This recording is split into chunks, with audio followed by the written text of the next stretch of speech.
Trha, the busiest man in black metal, formed in 2020 and has released 34 splits, albums, demos. It's more than that. EPs. Is it? I'm sure I looked on Discogs the other day. It was 43. Oh, fucking hell. Really? Yeah. I'm sure it was. It was some. I looked at. I mean, there might be other bit like demos and things like that, but I think it was 43 releases on Discogs. Wow, what a great start to the episode. Well, we are here to talk one. That's why I'm here, John, to fact correct you. fact checked. We are here to talk one of his many releases. I mean, pronouncing this guy's releases are insanity because he literally has created his own language. So I will do my best. Ejja műoravaj. Well done. Yes. Can I just say though? So when we were going to do this episode, we were going to do another album of his that came out a week or so ago. Yep. And then we were going to do the app, and then we realized he released two things. Like, I mean, obviously this will come out. Well, this will come out a few days later, but the day before we were going to record this episode, he dropped two new things, and we decided to go with one of the brand new ones. It's insane. I guess just to touch on Trha before we sort of move into the record, like, how can you? Not only has he's got so many other bands as well, but like, how do you put out 40 plus records in 5 years? That's insanity. I think, didn't you say he put out 5 records since Boxing Day? And I mean, this is February we're recording this, so yeah. That's crazy. not that, and he's got another project as well, which I think has done some releases as well over December. So he's constantly putting out music. It's insane. That is insanity, man. That is insanity. You said this to me on WhatsApp, right? And I agree. It is too much because it doesn't give you time to digest a particular album before another one comes out. Yeah. I like that there is a frequency to his releases that has this kind of like, they could drop at any time and they're very frequent. But I think when it's like, as you said, 5 albums since Boxing Day, that's like five releases in 2 months is kind of just a bit much. And they're not like a 10-minute release, are they? Like, each song is more or less 10 minutes. They're kind of like fully realized records. But yeah, like I said to you, that it doesn't. If something doesn't hit you immediately with Trha, you're kind of just like, oh, well, I'll just leave that and go on to another one, because there's so many, and it doesn't give time to sort of sink in and really like take you really. But we tried our best with this one. Well, I'm telling you, John, that's quite a negative opening to this, to Trha. Don't get it twisted. Trha he's definitely one of my favorite kind of black metal artists. And it's all solo. It's all one dude, which is insane. And I believe it's like real instruments as well, like real drums. Are you serious? Is it real drums? I believe he says he records the drums. So whether he doesn't say program the drums. Fucking hell, man. I mean, that kind of because I was listening to it thinking, I can't tell whether this is real or fake. And I think I was going to say to you, if they're programmed, the way he programs them is fucking maybe even more impressive than drumming it, because the way the fills go in there and stuff, they sound so natural. Really good understanding if he does program it. But I think I read in an interview that the process is he does the guitar more or less kind of like just improvises and records and just goes with it, and then we'll overlay the drums on top of that. He says he records the drums, so I'm guessing he records them because he didn't use the word program. He does it obviously all to click as well. That's insane. Yeah. I mean, should we jump straight on into the record, because it's definitely an interesting listen. Well, we've only really had like a day or so with this, haven't we, as well? So it hasn't, we haven't had much time, but no, I've given it quite a lot of listens. Same. I really delved into this album. I mean, the album he did towards the end of last year was my favorite album of last year, and I think I might like this even more, to be honest with you. I think really? I think I need to go back actually and listen to them almost side by side. But I'd say first of all, let's look at the artwork. Yes. So the artwork, it really reminds me of the streets. I know, it's like original pirate material, isn't it? Yeah, it's like a tower block. It's quite different for him, but in a way, he's got that aesthetic, hasn't he? Down where he's got his like logo, and then he's got the album title in this kind of. And it's usually a photo or some sort, isn't it? Highly kind of filtered and yeah. But this one's like more of a sketch. Yeah. I like his kind of logo and stuff. It's cool. It's got that kind of well, it's his own like spiritual vibe, isn't it? It's his own language, and he's got his own. He's got his own like script for it, and he writes out all his lyrics. He does his lyrics in English and then translates them into his own language, and then he writes it all out in that language for whatever reason. John, how has he got time to do anything else in his life? It's insane, isn't it? Because to do that alone is going to take me like 6 weeks, and he's put out 4 records in that time. Exactly, and I'm kind of blown away that the whole like that's been really playing on my mind when listening to this is about the whole drums, whether they're live or program, because the drums on it are so insanely good that I don't know. I just assumed it was maybe too tricky to do by one person to put out that amount of output. Yeah, it's absolutely bananas. Okay, let's jump into track 1. Again, pronouncing these is going to be impossible, so I'm just going to call it track 1. Don't even bother. Yeah, I'm not. For me, like Trha, I feel now in his discography has sort of leaned a lot more into this kind of uplifting black gaze kind of sound. Would you say that's fair to say? Yeah. And the record sort of starts with this sort of like really uplifting melody, has that kind of like black gaze, like new wave American black metal sound to it. And that sort of like fills up the first kind of like 4 or so minutes for this song.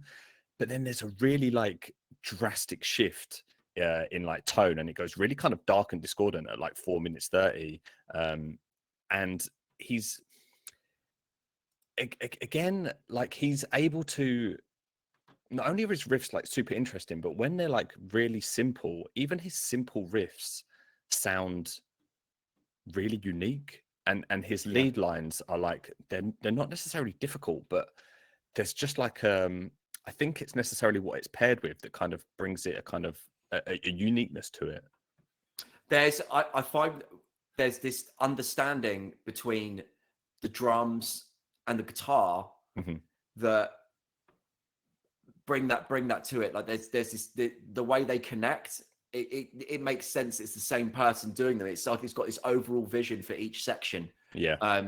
I noticed that, the thing with this album for me that is so impressive about it is the guitar like melody lines that he does. Yeah. And as you said, they could be simple, but then he'll add a change in there in places which make it interesting. Or the melody line he'll be doing will then evolve and change slightly. Yeah. To change the mood or whatever. And it's just really, really impressive. And it'll be such a subtle change. Like he rarely stays on something for too long, but when he does, he'll subtly change parts of it towards the back end to sort of link it into the sort of next section. And it works really well. It's one thing that's really cool with Trha is like you never really know what's kind of coming around the corner, because he doesn't stay on one like motif for too long, but he also like he introduces so many different influences into his sound, but while still has that kind of like Trha overall take onto it, which is it's really cool. I found with this one in particular and some of his other recent stuff, his production as well, I think he's got to a really good level of it where there's much more clarity compared to some of the older releases where you can hear what's going on, but it's still got a lo-fi enough feel it to be. But you can hear everything really well now. I found with some of the older albums, that was why I always questioned the drums, because they were so buried in the mix that it kind of felt like, well, maybe they are programmed, and what he's done is he's kind of cleverly buried them so you can't really tell. But they're clearer now. You can kind of hear what the drums are doing, and it's very impressive. It is. The production, yeah, like you say, there is a clarity to it, and but it is still very lo-fi. Like if you're not used to kind of lo-fi black metal, then this will maybe take some getting used to. The one thing that I found quite strange with the production was the kind of guitar, especially on like the solos. There was almost like I want to say like a bit crusher to it. It was almost quite. It was very piercing, but also had a kind of like overly distorted sound to it, but it worked within the kind of construct of his whole sound. Can we talk about track 3, which I think we can have a go at pronouncing? It's a little bit easier. Yeah, go on. Let me read it. Quosticat. That's the one. Quosticat or something like that. Yeah, track 3. Mate, this was my standout. Same. This was my standout. For me, this was almost like Tra's love letter to, like, I want to say kind of like hardcore and post-hardcore. It didn't really necessarily feel black metal overall. You had these kind of, it started off with this really cool like ascending stab before it dropped into this kind of like tribal kind of drum beat with vocals, which was quite like hardcore, before bringing that riff back in. And then it kind of dropped into this whole real like punk hardcore moment at around 40 seconds. Yeah. I loved this song, man. I thought this was really well done. It was one of those that when you listen to the album, it got to that, it kind of stopped you because this actually feels quite different to the rest of it. And actually in his previous albums, he does like doing that stompy kind of drum beat in places, but this was a bigger part of the song, and he had that kind of the bass going off with him doing his vocals, which actually was one of the first times I've really it's confirmed to myself that his lyrics are in this language as well as the song titles, because you can kind of hear his lyrics quite clearly and realize that it's not English or anything, you know. And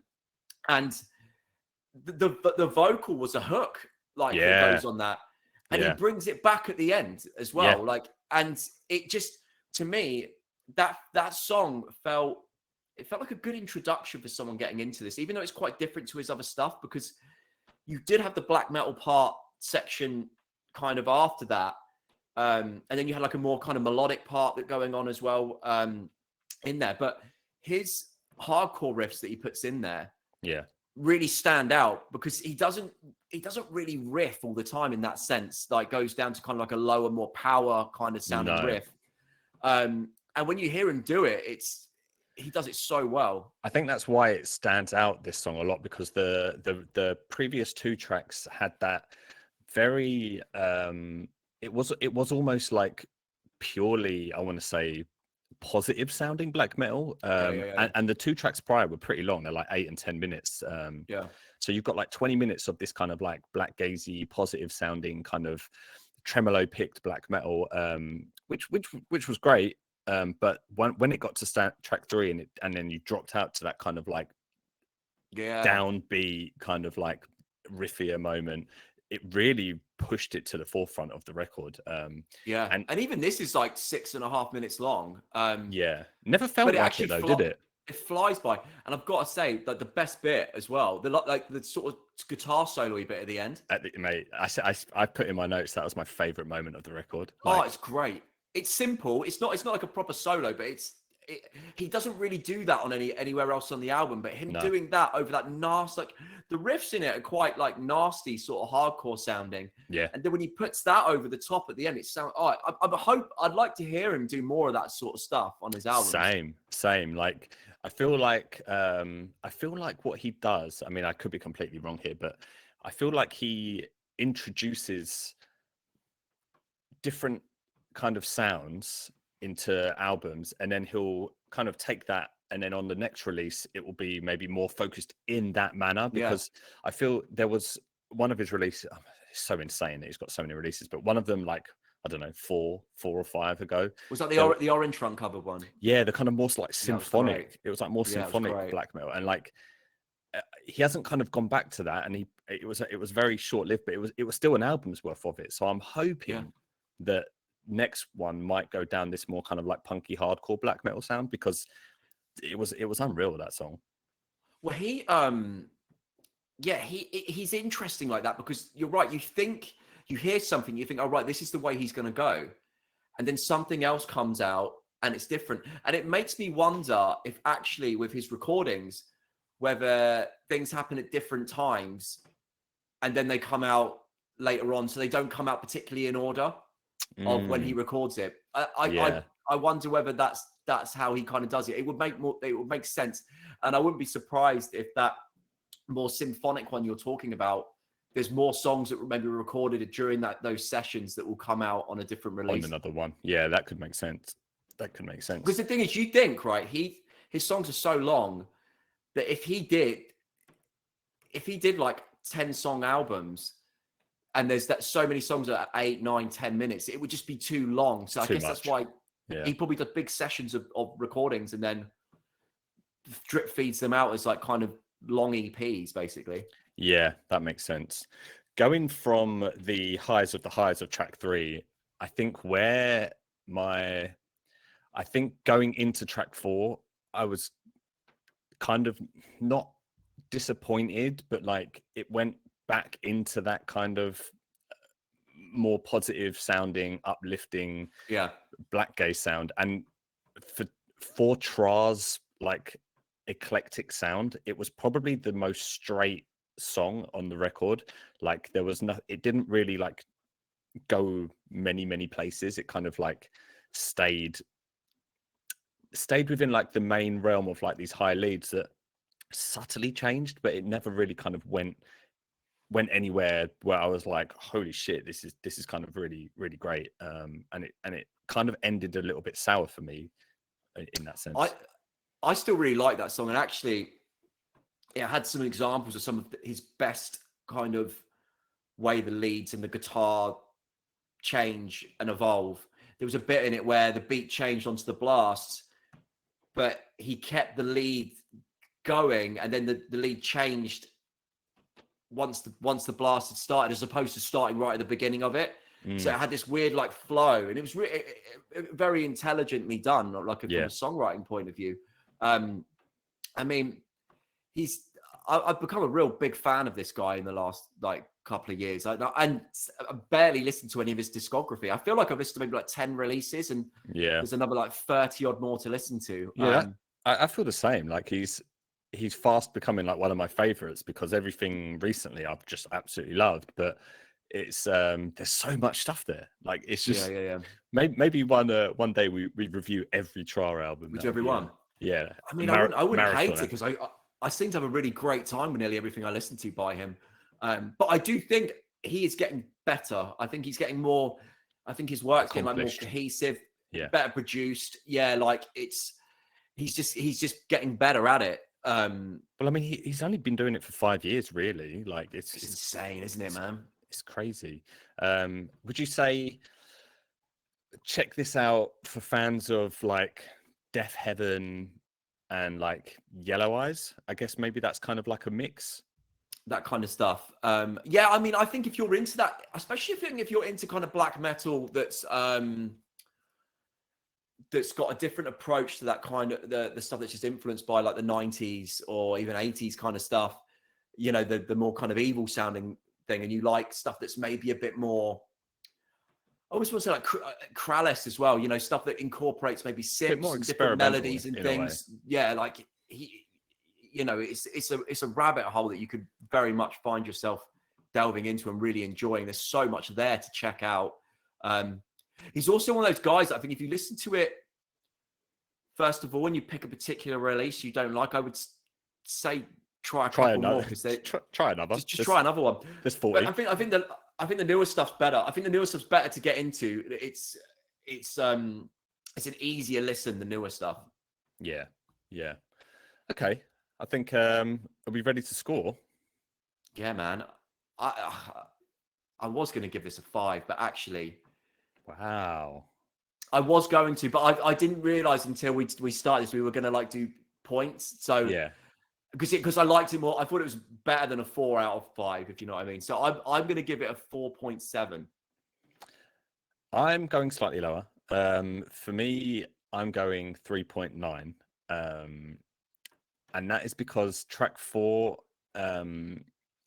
didn't do it for me, and also track 2 was like, although it was enjoyable, I like my black metal to be a little bit more on the darker side, and it was just a bit too positive sounding. But like track 1, even track 1 had that positivity. There was a lot of like roller coaster, and it delved into the darker sides, and track 3 was just like incredible for me. So yeah, like 3.9 I feel is just shy of a 4.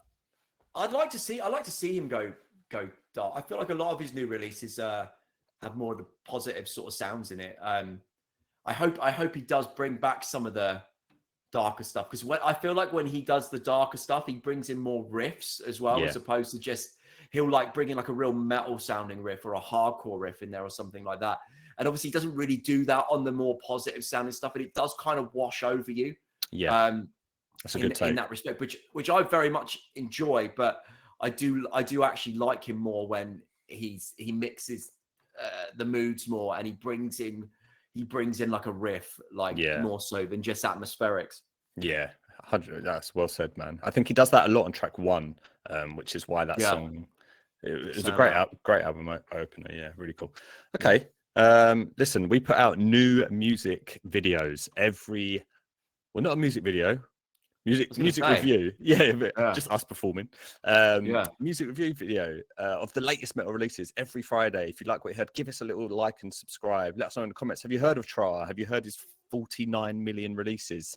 Let us know what you thought of this one, and we'll catch you next week.